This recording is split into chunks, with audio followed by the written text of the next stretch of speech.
welcome in to be our guest. And again, we have with us Brittani Harris from the Alabama Department of Senior Services. And we are learning some wonderful things. And listen, this is Older American Month. So we're the special ones. Yes. And life is good. And nutrition is good. Good choices in eating. So we're going to share some of her expertise with you. And let's talk about what's really important as far as nutrition for older Americans. Healthy eating is important for any age, but it's especially important as we age. You know, the first thing that I want to say, there are a lot of people with medical conditions. True. And another way to address medical conditions is with your diet. Of course, you want to go to your doctor's appointments as they're scheduled. You want to take your medication as prescribed by that doctor and follow up with that with a good diet. So an example of that might be if you have high blood pressure. Okay. Taking your medication as prescribed, in addition to following a low sodium diet. That just means limiting the amount of salt that you add to food when cooking, and also looking for low sodium options in the grocery store. That can be as simple as if you're looking for canned goods, if you're looking between green beans, there's the no salt added beans that you can get. That's a great choice. Another way you can do that is by choosing just the frozen green beans. They have a super handy steamable, microwavable green bean bag. Yep. That's another way. It's unseasoned, and then you can control the flavor. Doesn't mean that you can't add any flavor. Of course, please add flavor. But things like garlic powder and onion powder don't already have salt in them. So that's a way to add flavor to the food without adding extra sodium. That can be said of chicken broth. Chicken broth is another way that you can cook your rice. You could cook your vegetables in to impart flavor, but you can also buy no salt added chicken broth. And that's all speaking specifically to high blood pressure, but there are little things like that that you can do with a lot of medical conditions.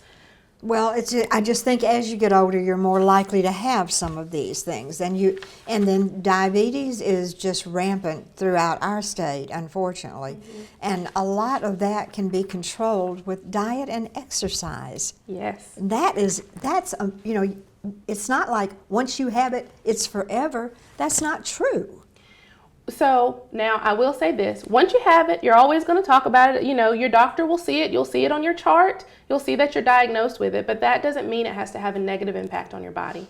You can be diagnosed with diabetes. You can increase your physical activity. You can take your medications as prescribed if you do have some, and you can manage your diet. And that those blood glucose levels or that sugar readings, they go down. You can get that hemoglobin A1C, which is the test that the doctor will take.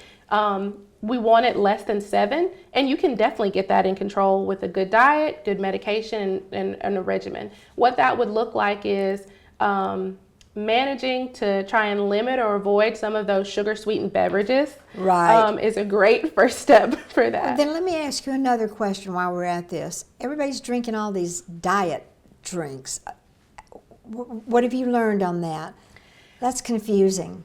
So as I'm a registered dietitian, and as a registered dietitian, our job is to provide evidence-based information. Okay. So, and that means it has to be based on scientific studies. And there are no scientific studies that have shown that artificial sweeteners are unsafe or cause any illnesses.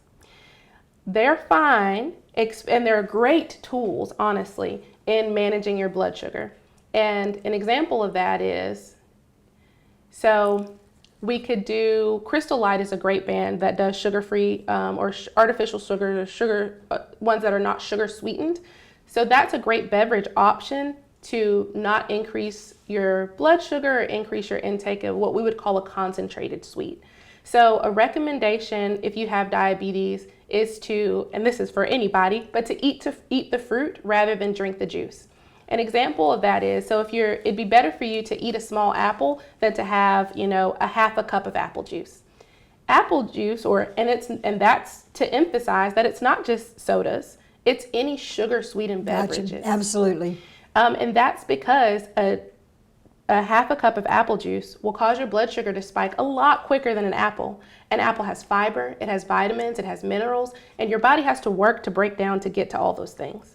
And that fiber in that apple is going to slow the way that your blood sugar peaks. It's going to give you good nutrients. It's also going to be less calorie dense. Right. An apple a day keeps the doctor away. Yeah. Okay. So there's so many different benefits to it. Just different ways to do that. Yeah. And I think, and water.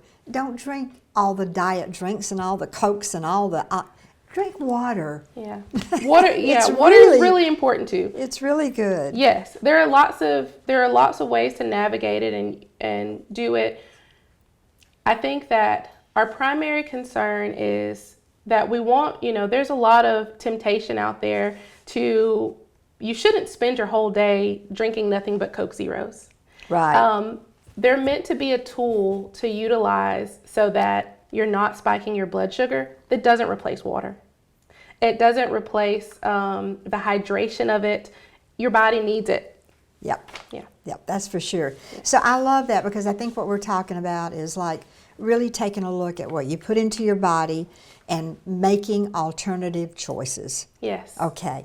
Well, thank you so much for the information, and it's just a pleasure, and I'm excited that we have a Senior Americans, Older Americans Month, and we appreciate all that you do, so thank you. Thank you. Oh, before Okay. we close it out, I do want to mention one of the benefits and services that we provide through the Elderly Nutrition Program with the Department of Senior Services through the area agencies on aging is nutrition education. Great. And that's done with a registered dietitian. Wonderful. So if you're interested, you can reach out to your area agency on aging. You let them know that you would like to meet with a registered dietitian for nutrition education, and they can get you taken care of to get you connected with that service. Fantastic, Brittany, and we'll get that information on the screen for all of you out there, and thanks for being with us, and we'll be right back.